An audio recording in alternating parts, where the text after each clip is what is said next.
Was Nicholas, and he was born to a wealthy elderly couple in what is now Turkey in the 3rd century A.D.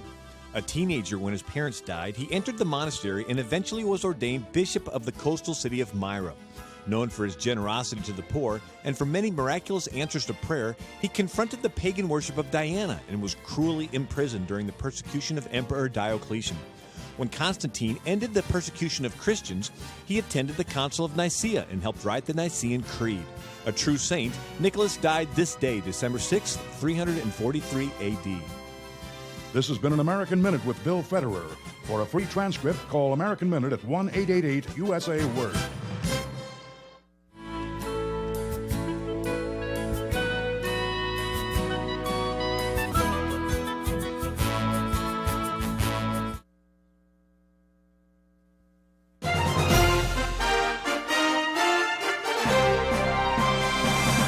VCY America presents Crosstalk, a nationwide call-in program discussing issues that have an effect on our families, our communities, our churches, our nation, and our world.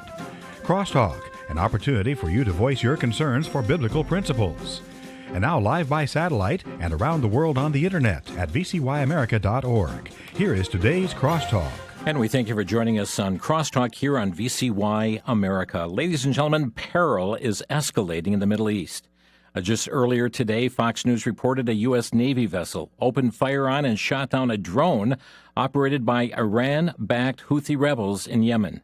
The area has seen heightened tensions in recent weeks as Iran proxies attack both U.S. Navy ships and international trading vessels, and of course, also the shadow player in all of this too, for the attack on Israel from Hamas, from Hezbollah as well. Well, as many and every day passes, many days passed since the October 7th attack, it seems that the news is growing worse concerning the very horrific and barbaric attacks launched by Hamas against Israel.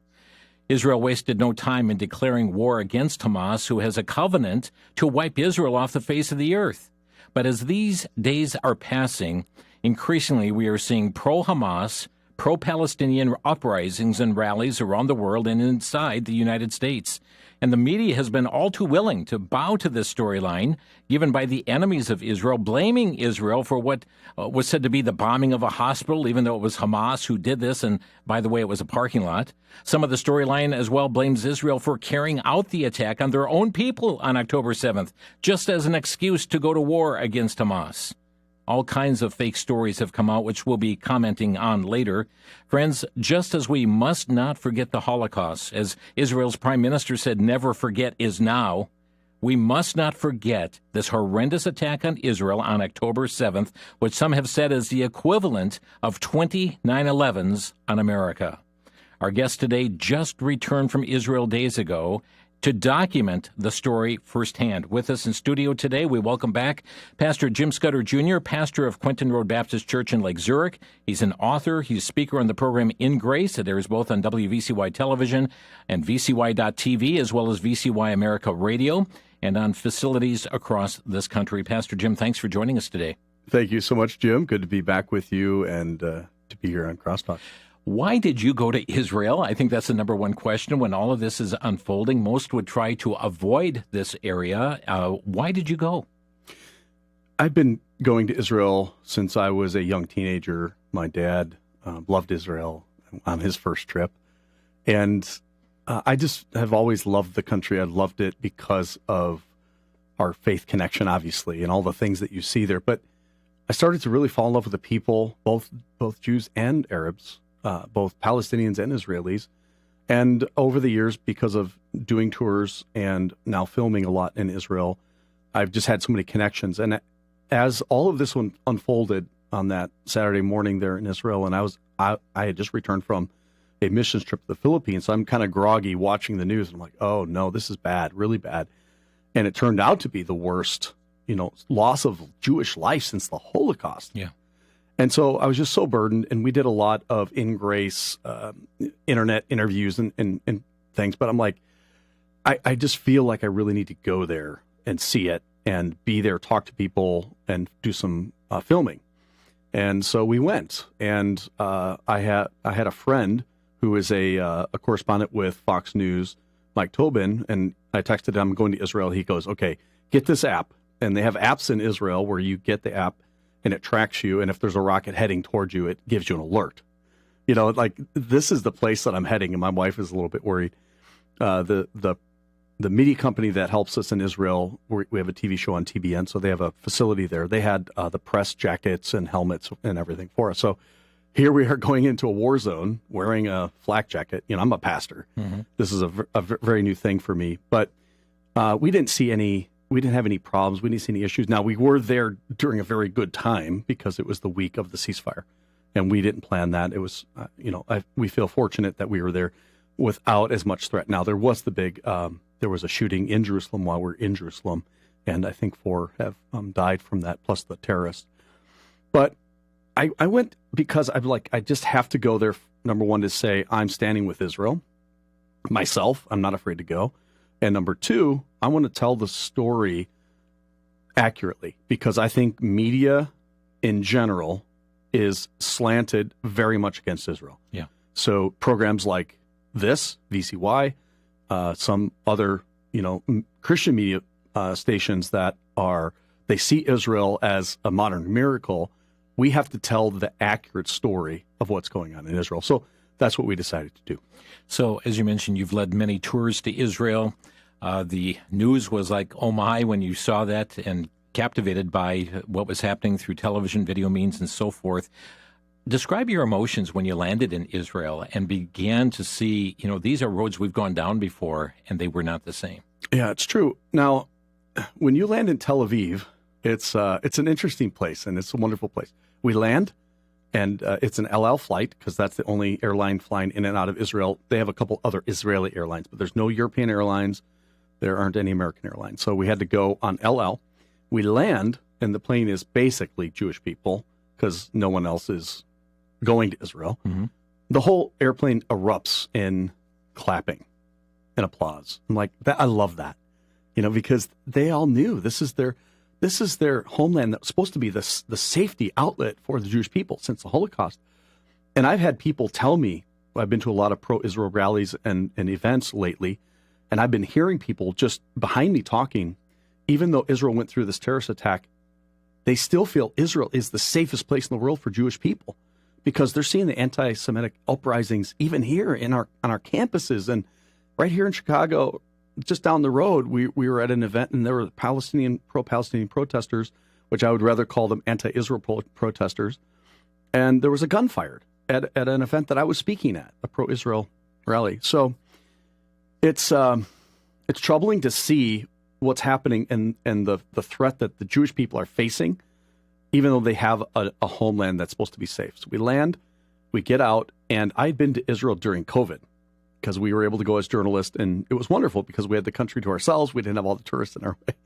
And it was just like that, Jim. The airport was pretty much empty. There's good things. We went right through passport and everything quickly.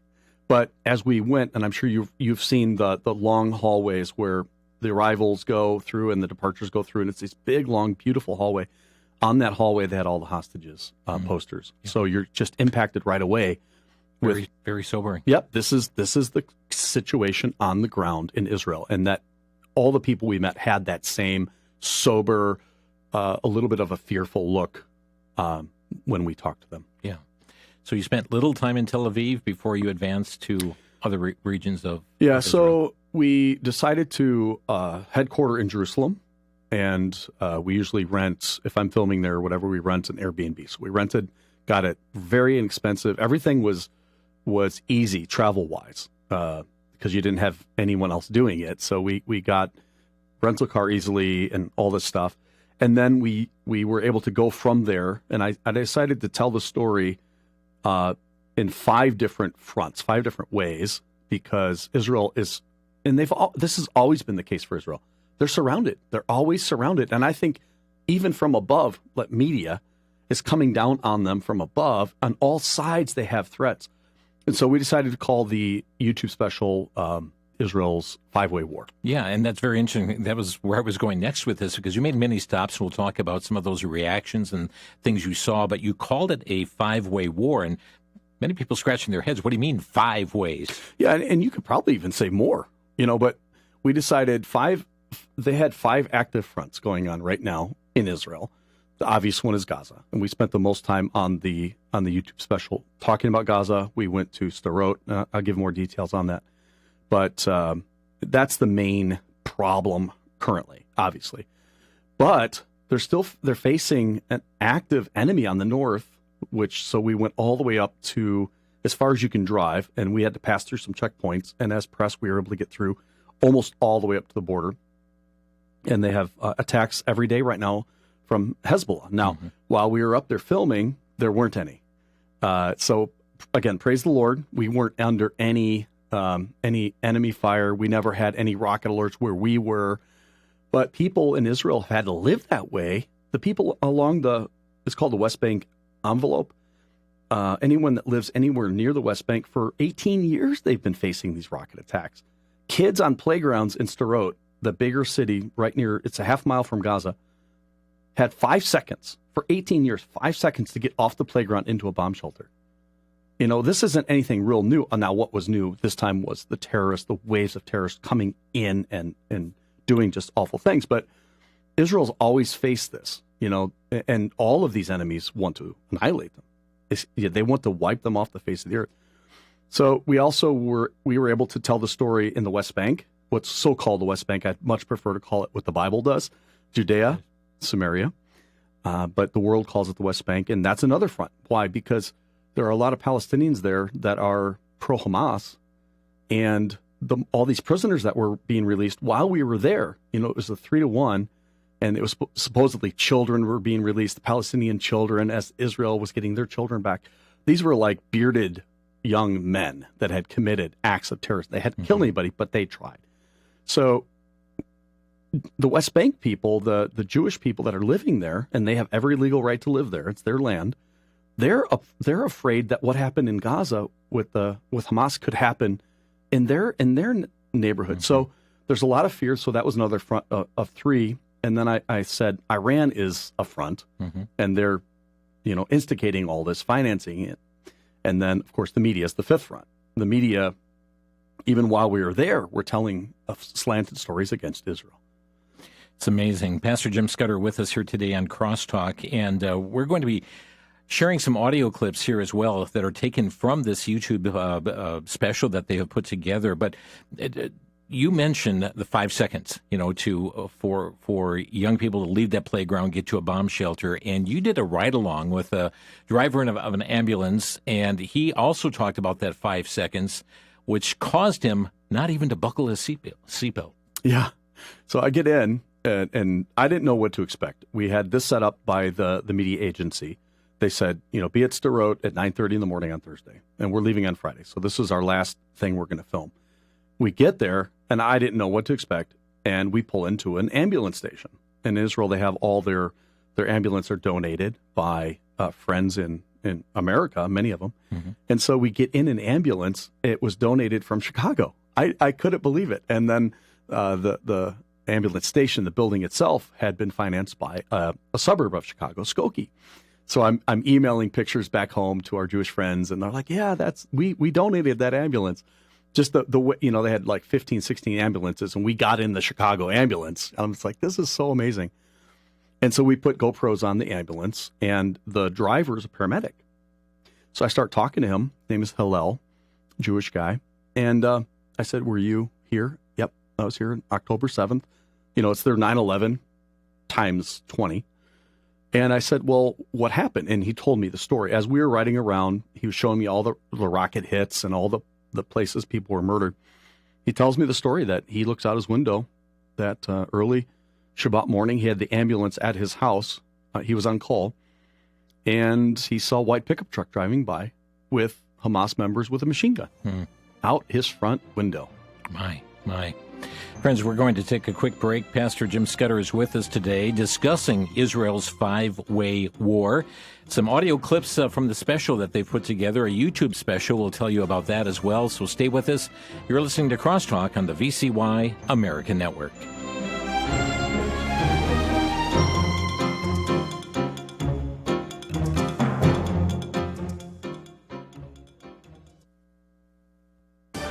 Back to Genesis with Dr. John Morris, scientist and creation researcher with the Institute for Creation Research. Dr. Morris, how long have spiders been around? Chris, spiders have been around evidently since creation, and even now evolutionists are admitting they've been around for a long, long time. Recently, a very well-preserved fossil spider was found in rock, dated by evolutionists to be about 300 million years old. Yet it was identical to a modern-day spider, complete with 8 legs and even the intricate web-spinning features of modern spiders. The point is, Chris, there's no such thing as a simple organism. They're all complex, right from creation, with all of the abilities that we now attribute to them. Spiders may have had a different lifestyle back before the curse, but there is no such thing as simple to complex evolution, even among spiders. They were created, just like it says, back in Genesis. Thanks, Dr. John. For more information, visit us on the web at icr.org. I'm Chris O'Brien. Thanks for tuning in.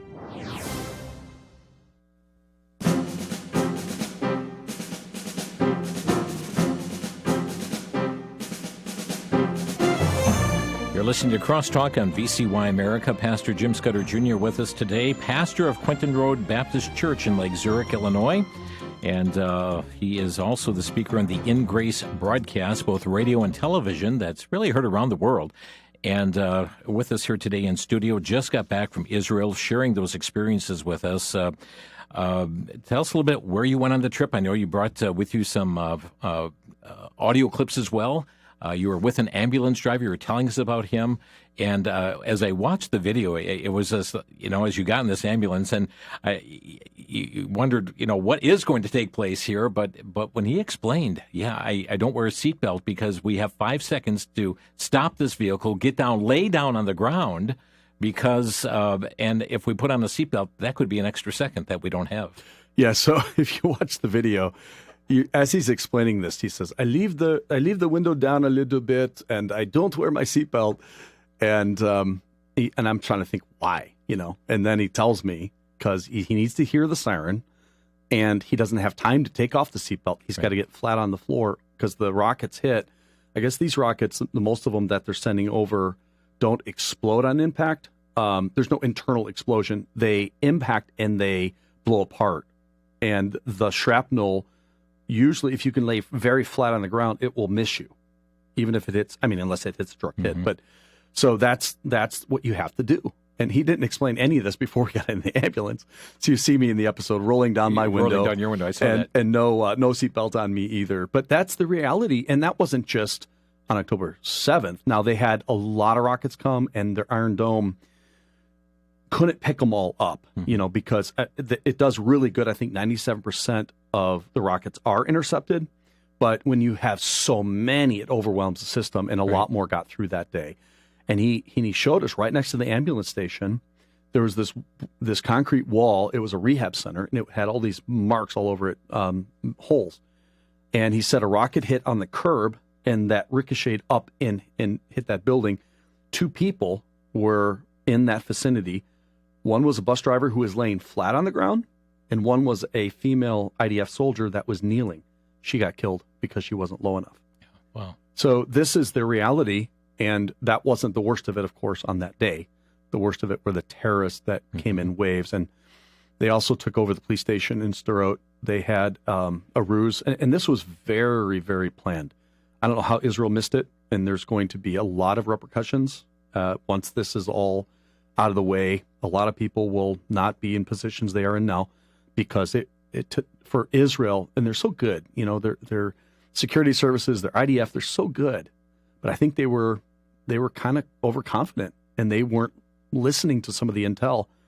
And this came, and they overcame not only the military bases but the police station there in Sderot. So they knocked on the door, the terrorist, and I guess in civilian clothes, and said, "I need help." So the police officer comes out, and they had sharpshooters on the roof of a building across the street, and they killed the police. And they kept coming out, kept killing them. Until they took over. 20 police officers died right there. My. So, and the building's gone now. I said, what happened to the building? Did the terrorists destroy it? He said, no, they were so barricaded that the police chief, who wasn't on duty, he came and he told Israeli tanks to shoot the building. So the building literally is gone now. And Israel had to destroy their own building just to get to the terrorists. Very, very devastating in all that you saw there, and you saw the aftermath of so much that's been unfolded. But here to tell the story, because we are finding that story being told less and less and less, and even to the point where some saying this never really did happen, denying it. But we're going to share some clips from this. One of the places you went to was a place called Hostage Square. Mm-hmm. You know, I'd heard about this. It was a square in Tel Aviv. It was right outside the art museum. And I had seen some people talking about it, and I'd seen some news reporters there. So I decided, let's go there and let's see what this is. And we did. It was a very large open area, but they had a lot of memorials. So one was the empty Shabbat table, 100 or 240 empty seats somewhere for little kids. And we had done something like this similar in the Chicago area, but that was where the idea came from, was this hostage table, the Shabbat table. There was another display hanging hearts and with the hostages' names engraved. And as they were being released, and we were there while they were being released, they would paint the heart gold. So, and literally, the artist was there painting. So we got shots of her doing that. And then there was another tent, and it turned out to be people, hostage families from one of the kibbutz, Nahal Oz. And that was one of them that they had, I think, about 8 hostages taken, and a lot of people died there. I sit down and I'm talking to people for a while, and I'm hearing this woman's story, who's telling me it turns out she's a wife of somebody that was being held hostage. And as I'm hearing her story, it's sounding so familiar. I said, "Is your brother in the United States?" "Yeah." I said, "Do you think that he was in Washington, D.C. for the big Israel rally?" Because I was there covering it for In Grace. She said, "Yeah." I said, I interviewed your brother. Wow. I met 2 family members of hostages, one in Washington, D.C., and one in Israel. And of the however many hostage family members there are, God led me to a brother and sister to talk about her husband, his brother-in-law, Omri Moran, 46-year-old man. He is, just taken. And he's still there. He was not released yet. They've only released, I think, one male hostage. And I just have a burden now for him, Omri. And I think we all need to, why did God lead me to those 2 people? I don't know. But I feel like that's not a coincidence. Let me play this audio clip from your video, your special, Israel's 5-Way War. This is dealing with Hostage Square. Here in Tel Aviv, this square is now called Hostage Square. This is where families are coming, friends of those that are hostages are coming. People are assembling here from all over Tel Aviv and really all over Israel, because it gives you a common place to show your support and your solidarity for those being held hostage. Now, there have been a number released, but there are still about 150 left in captivity. This is a poignant place. They have a table that's empty, a Shabbat table. They have these hanging hearts with people's names, and as they're being released, they're painting those hearts. And then here they have a huge board that shows the number of days, hours, minutes, and seconds of the captivity. Very emotional place. Pray for every person here that through this tragedy, they would see the need for God and see the need for the Lord in our lives. Had to be very moving in that area, really sobering even to watch on your video, and then of course, I mean, those sirens or things going on at the time you were there. I would like to. How is it our listeners can even see this? Because it's a full hour presentation. It's available on YouTube. Yeah, so it's a YouTube program, an hour long. It is on our In Grace channel. So the simple way to do it is go to YouTube, either on your phone or your computer.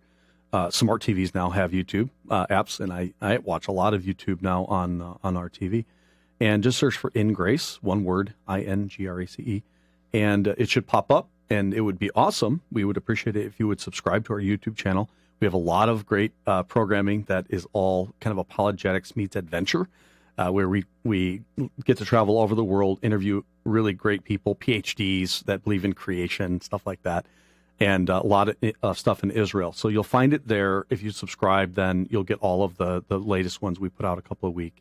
And then you can also, it helps if you like the videos, because it like the thumbs up, because YouTube has an algorithm, and the more people that subscribe, like, comment, things like that, the more they push it to people. And every one of our videos has a gospel presentation. So I want more people to see this so they can hear the gospel and be saved. And I think this is a powerful program, because it really sets the stage for, the people of God's earthly people, the people that brought us our Savior, the people that brought us our Bible, Jesus' earthly family. They're under attack, and the world's not standing up for them. And now we have a golden opportunity as Christians to stand with them. I think they can also, you're going to be taking it here at the VCY TV station. And let me mention that we have 3 airings that we're going to provide of this special over the air, and those that have VCY.TV, that is a free subscription to it. You can catch it this Friday, December 8th. Because of its time value, we are pushing it up into our schedule and get it out Friday, December 8th, 7 p.m., Saturday the 9th, this Saturday at 10 p.m., and on Sunday the 10th at 4 p.m. So Friday, December 8th, 7 p.m., Saturday the 9th, 10 p.m., and Sunday the 10th at 4 p.m. on WVCY Channel 30, also available at VCY.TV. Yeah, so anyone that's listening to us can watch it in one of those ways. And also share it. You can you click share on the YouTube channel, and it'll give you a link, and you could either share an email, text it to somebody, or on social media, or just copy it. And this is a great way to first of all, help people understand the reasons to support Israel, and 2, to share the gospel. Let me play another clip here. This is from a bus stop, and we'll play the clip and then have you comment. This is Sderot, and a massacre happened here. They actually call this Death Road now because there were some elderly people that were getting off a bus. And these were elderly people. I think 8 to 10, they said, perished right here at this bus stop. These bomb shelters were designed for rocket attacks, but they were trying to get inside so that they could survive this terrorist attack with guns, and it really wasn't designed for that. But either way, they were slaughtered here. Innocent, elderly people. This is the wickedness of Hamas, and this is just one small example of hundreds and hundreds of people that were not just shot, but many were brutalized, and just awful things that we can't even hardly say, can't even think about. The barbarianism, I think the demonic activity that was going on here in Sderot, but also in communities all the way south along the Gaza border. Where you were standing at that time, Pastor Jim, was an area where not too long ago, not too many weeks previous, there was a mass slaughter that took place. Yeah, and I hadn't seen pictures of that spot before I filmed there, but as we were putting the show together, we looked it up, and I wish I hadn't, because there were bodies everywhere, all over the place, just mowed down. And these were elderly people. That's the sickness of Hamas. And that after I got home, I just said, this is a light against darkness battle. This is a good against evil. You called it demonic. Absolutely. I don't think you can explain the Holocaust without talking about it being satanic or demonic. You for sure cannot explain what Hamas did on October 7th without that spiritual component of the devil and the demons. There's no way. Unfortunately, they offered press to watch certain Hamas videos that they had put together. And I said I wanted to see some of it. I didn't want to, but I thought I needed to. And so they sent it to me, and it's just awful. Just absolutely, you cannot describe it. And your heart breaks. Like, who could do something like that? Well, I think the only explanation is there had to be demonic activity going on with Hamas. Yeah. And there was talk about even drugging Hamas members in order to commit the atrocities. Friends, you're listening to Crosstalk on VCY America. We've got more information to share, some more audio clips as well, information that perhaps you're not hearing from the mainstream media, but you're hearing about it through Crosstalk today. And, of course, this special Israel's 5-Way War, back in 1 minute, here on the VCY America Network. High in the Swiss Alps, Lucian, a lonely, frightened 13-year-old, is overtaken by catastrophic events as he causes little Danny to fall off of a cliff. Lucian finds himself an outcast with his family, his school friends, and especially the very hostile Annette, the sister of Danny. Danny, I've told you not to talk to Lucian. He'll only hurt you again. Bitterness and anger set in. As Lucian finds solitude in the nearby woods, he comes across a woodcarver who helps him find the peace he was looking for that not only changes his life, but that of others as well. You may be able to run away from the village, but you can't run away from yourself. Treasures of the Snow quickly captures the heart. It's a story of friendship, forgiveness, and redemption. Treasures of the Snow is available on DVD for a donation of $16 or more by calling VCY America at 1-800-729-9829. That's 1-800-729-9829.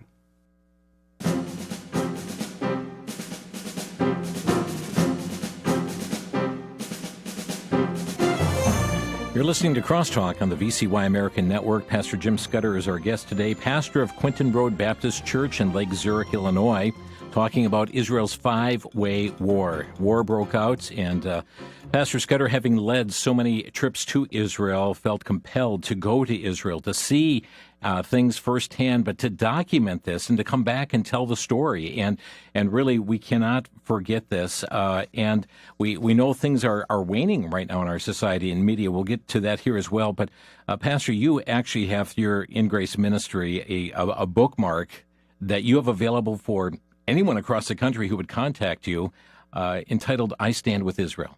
Yeah. So we found in the Bible that God is very clear. If you bless Israel, the descendants of Abraham, Isaac, and Jacob, God will bless you.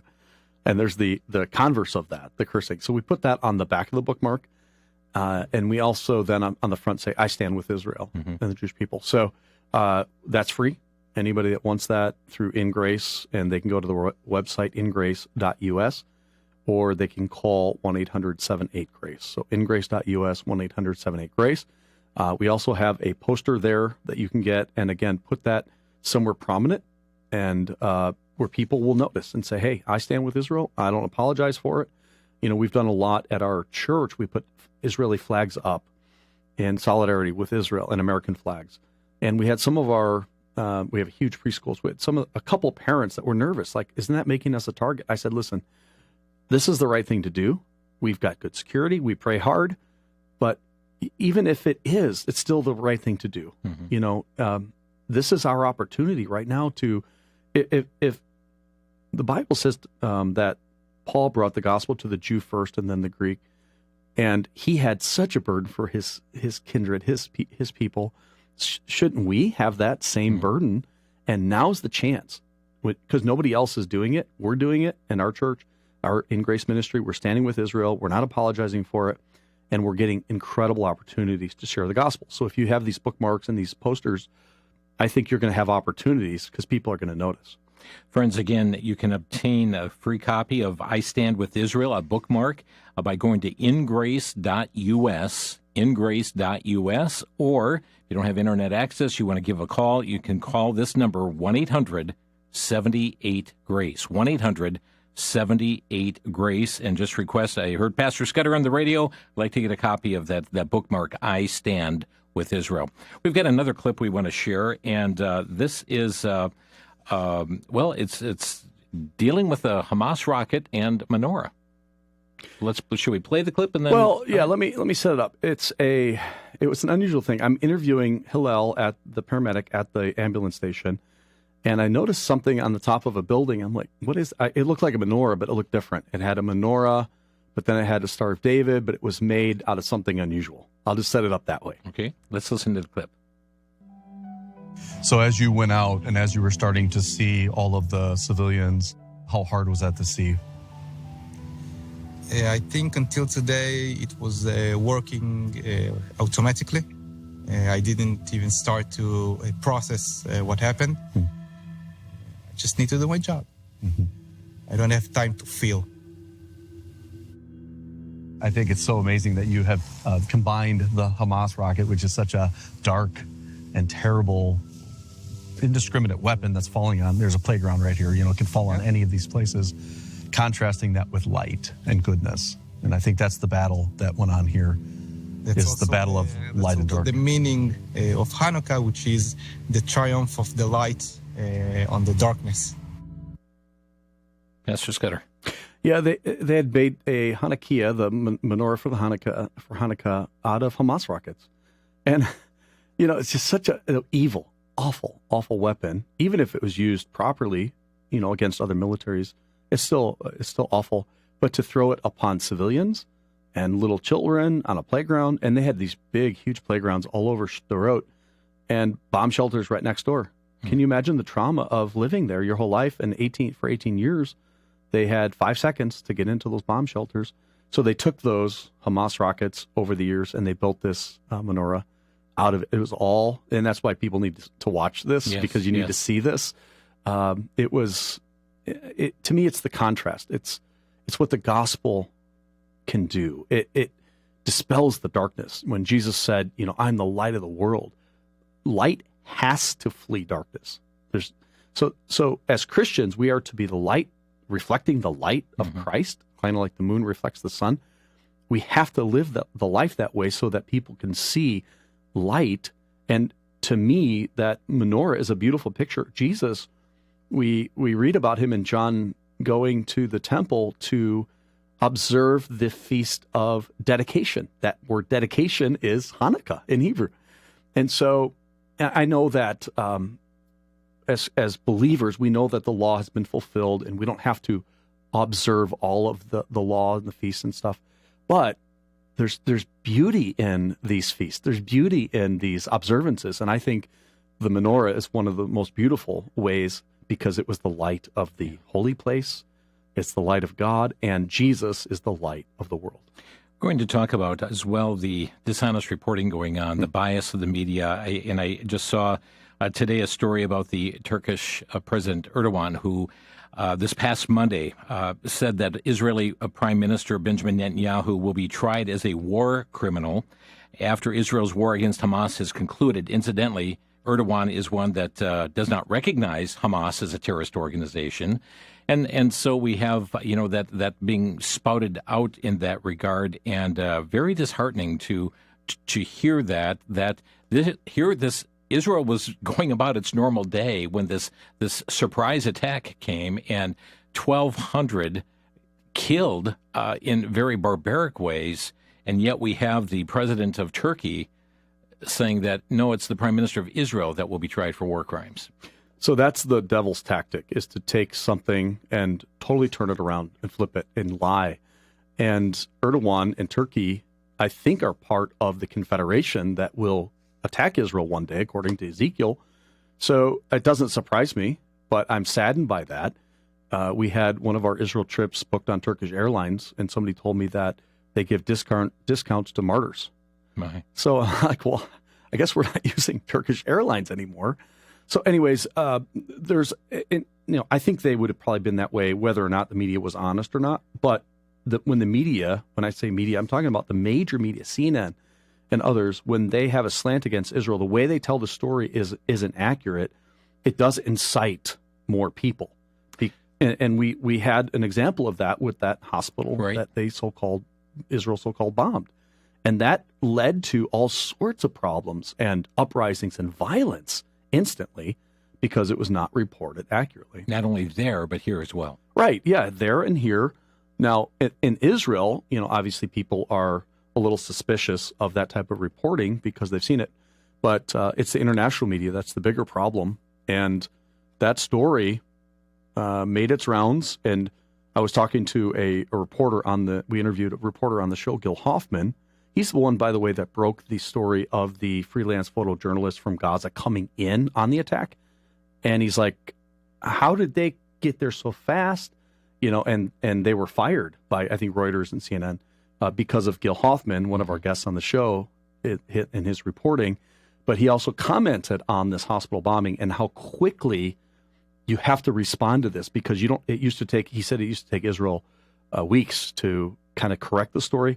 But now within 4 hours, they had found out it wasn't them. Mm-hmm. It was Islamic Jihad that had launched the rocket, and it didn't even hit a hospital. It hit the parking lot. And yet we were told hundreds were killed. Here's the audio clip from the special.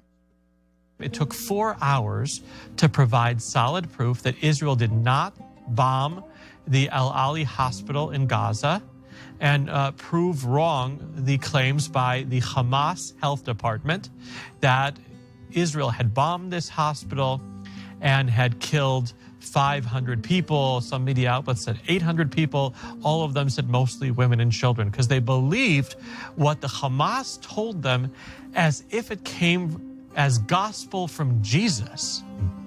And that's a problem, because this resulted in violent anti-Israel rallies all around the world, even in universities in America that were previously considered the safest. Tulane University, that's known as Jew Lane.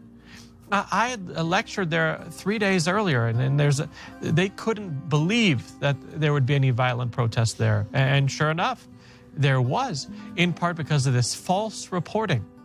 And so dishonest reporting ends up costing lives. Mm-hmm. And it's happening on so many occasions. I mean, it was almost instantaneously. We had a congresswoman who was also out there in a public forum and a rally, really, against Israel that was spouting off this information and tears coming to her eyes about what Israel had done as far as killing these innocent people in this hospital. Yeah, I think in wartime, I think we all need to. We want news instantly, but as we hear things, we need to take a moment and think it through and wait a little longer. I know when I heard that Israel had hit a hospital, I heard it and my heart sank. And it can easily happen. I mean, they're not trying to. And that's what, Talib and others have said. They intentionally hit the hospital. Mm-hmm. Well, obviously, Israel. We also interviewed another reporter, and he's gaining in popularity right now. And I really appreciated everything he had to say. But he said Israel, because he's a former Army Ranger, Chuck Holton, he said Israel's the most moral army he's ever observed. He's been all over the world covering war. He's a war correspondent. And I believe that. They don't want any civilians hit. They're trying everything they can to avoid it. But sometimes we just need, give it time. And I thought, there's no way this report's right. Mm-hmm. If it is, it's horrible, but not that Israel did it on purpose, but even an accidental thing, it's really tough. But it turned out to not even be true, but that was the reporting. And these organizations, when they were releasing these prisoners and in the hostage swap, that the hostage was released and 3 Palestinians, they called them children, were released. Well, Israel doesn't jail children, but they call them children. So you're thinking an 8-year-old, 10-year-old, that Israel just arrested. Mm-hmm. No, these were like teenagers with beards, and they had tried to kill Jews, So that's not honest reporting without any context. Maybe technically it's a child. Maybe anyone under 18 you can technically call a child. But that's to say that there's 3 Palestinian children released from Israeli jails for 1 Jewish child. That's not honest. Yeah. But that's what Israel's always under. It's this weight of the inaccurate media, and that helps perpetuate this anti-Semitism that they're facing now more than ever. Friends, if you'd like to ask a question of our guest here today, Pastor Jim Scudder Jr., our number to Crosstalk is 1-800-733-9829, 1-800-733-9829. Your questions or brief comments, 1-800-733-9829. The special you've put together, Israel's 5-Way War, I'll be giving the airtimes that we'll have, but people can go right now to your YouTube channel, so give us those directions again, if you would. Yeah, so if you want to watch it right on YouTube, you can go to YouTube, obviously, and then just search for In Grace, and you'll find our channel. It's one of our latest video posts. It's an hour long, called Israel's 5-Way War. Mm-hmm. And we have a lot of other content there. If you would subscribe, that would help us out. If you like the video, do a thumbs up on that. And then also, you can get alerts every time. It's a little bell you click. And every time we release a new video, you'll get an alert. And then if you comment on the videos, that all helps the algorithms. So we would love for you to watch it or watch it on VCY television. Which is this Friday at 7 p.m., Saturday at 10 p.m., Sunday at 4 p.m. Central Time on VCY.tv and over the air at WVCY Channel 30. Our lines are packed. We'll get to your calls right after the break. You're listening to Crosstalk on VCY America.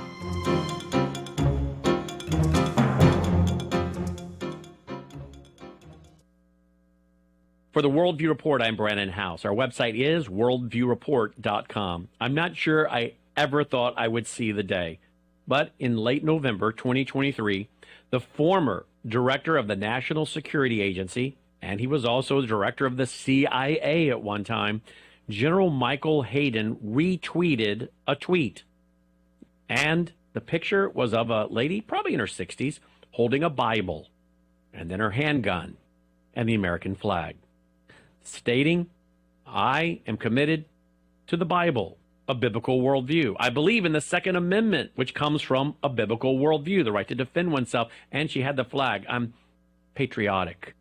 I believe in honoring those who have sacrificed for liberty and freedom. Well, the former NSA CIA director retweeted that and said, when asked with a picture next to a terrorist, what's the difference? He said, no difference at all. That's how they view us Christians.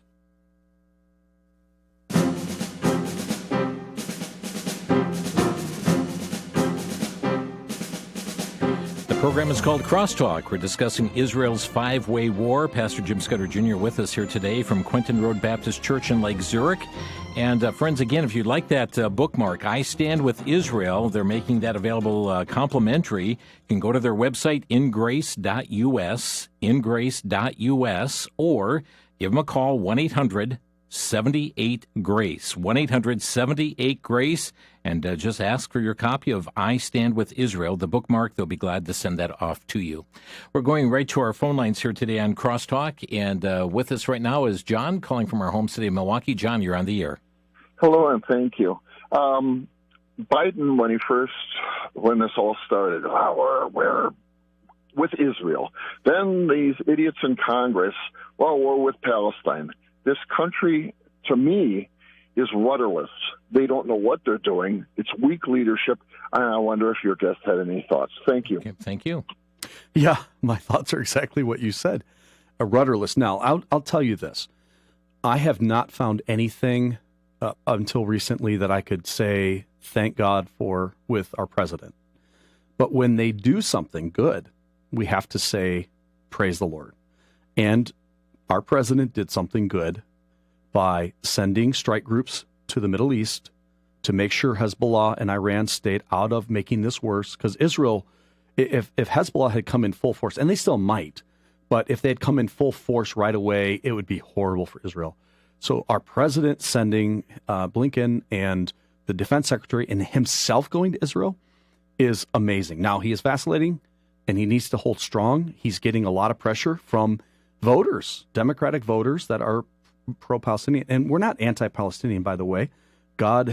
Jesus died for everybody, and we want to give the gospel to everybody. But you cannot be anti-Israel for sure.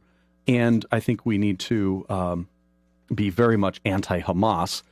I pray that the president holds strong, and the Congress, and we have some great leaders, even with Speaker Johnson, that's very pro-Israel. Mm-hmm. He just sent a video over to a prayer at the Knesset that it happened the week I was there. I wasn't there in the Knesset, but that was wonderful. And then he was also one of the speakers at the big Israel rally in D.C. that I was at. So we praise God for those things. Our governor in Illinois, who's extremely liberal, I cannot think of anything I agree with him on. He's standing up for Israel. Of course, he's Jewish, but he's taking good stands right now, and a lot of Chuck Schumer and others are too. So we praise God for that, and we pray that they'll hold true. Friends, you can reach out to the White House, even on their comment line, and encourage the president to stand strong for Israel. The White House comment line, 202-456-1111. That's 202-456-1111. Or you can go through the White House switchboard at 202-456-1414. Okay, our next caller is George in Olney, Illinois. George, you're on the air. Yes, I was just going to make a comment that basically we are supposed to love the sinner but hate the sin. And as far as blessing those who bless Abraham had several children, and the world is populated with those children, including Hamas. We just need to pray for the peace in Jerusalem. Okay, thank you. Yeah, I agree. And I just preached a sermon recently. Somebody asked the question, where do the Palestinians come from? Do they have a claim to the land? And I went through it. You can find it all in the Bible. And Abraham, because he didn't have the right faith, had Ishmael, and it led to a lot of heartache. But God blessed those descendants too. And there are a lot of Arab people, and many of them are wonderful people. There's people that I know that are Arab that are believers. And so we need to make sure we get the gospel. This isn't a one-sided thing, but I am absolutely standing with Israel. Abraham, Isaac, Jacob, name changed to Israel, because that's the people that brought us the Savior. We've got Yvonne from Cape Coral, Florida, online. Go ahead, you're on the air. Hi, yes. I was praying that you people would do the research on, I heard this on The Land and the Book, which is a wonderful program on every week. They said that the reason they were all saying Israel dropped the ball, they didn't have the intelligence. The Land and the Book said they had this verifiable information that there was no way for them to know this attack. It had been planned. They don't know for how long, but they used absolutely no technology, no telephones, nothing, that there was no way to trace this. Okay, thank you. And I pray you do research, because this is all media and everyone is saying that Israel dropped the ball. They did not. There was no way of them knowing. Thank you for your call, Pastor Jim. Well, here's the thing. I wish that were true. There are new reports that they found that they did have some heads ups, and they were passed on, and people just said there's no way they could possibly accomplish what the plan was, and so it was dismissed. And again, hindsight is so easy, and I'm not blaming people, but heads are going to roll for this, absolutely. But Israel's doing the right thing. They're not doing that yet. They've got to solve the big Gaza problem. Once they get done with that, then they'll do investigations, and I think we'll be surprised at how much they actually did have intelligence, because their intelligence is amazing. And even if you don't use electronic means, you can still find out plans. Thank you for the call. Dylan in Racine, Wisconsin, you're on the air. Yes, I live in Wisconsin, and I have a disagreeing opinion on this topic. I don't support Israel. I don't believe it's my problem. We have a lot of problems in this country that need to be addressed, and worrying about someplace halfway around the world with our children's future money is a very poor decision. Okay, thank you for your comment, Pastor Jim. Well, there's a lot of conflicts in the world, and certainly we need to focus more on home. We've got real problems, and we need to address those. But if we're ever going to be involved in another place that's not here, it ought to be Israel. And the reason is because Romans 9 through 11 says that God is not done with Israel. I think prophetically, he still has a plan. I think that he's bringing them back to the land, and that's why I think that we need to stand with Israel more than with anyone else. Even if it weren't for the Bible, I'd say just because they're our greatest friend in the Middle East, it strategically is important for us to stand with them, because terrorism is going to come to our shores and kill our children. That's why we need to support Israel, and they can mitigate some of that terrorism from coming our way or get intelligence to help us. So I think it actually is to our best interest as well as following the Word of God. A great ally for the United States in the Middle East. Yeah. Thank you for the call, and we are sorry to apologize to other callers on hold that we did not get to your call today. We've run out of time. Pastor Jim Schneider with us. Friends, you can check it out. 1-800-78-GRACE is a phone number for the I Stand With Israel bookmark, ingrace.us. You can go to YouTube and look for In Grace, all one word. Pastor Jim, thank you for being with us. Jim, it's been great. God bless you. Thank you. And friends, continue to pray for the peace of Jerusalem. Thanks for listening. You've been listening to Crosstalk via satellite and the internet from VCY America. Views expressed may or may not be those of this station.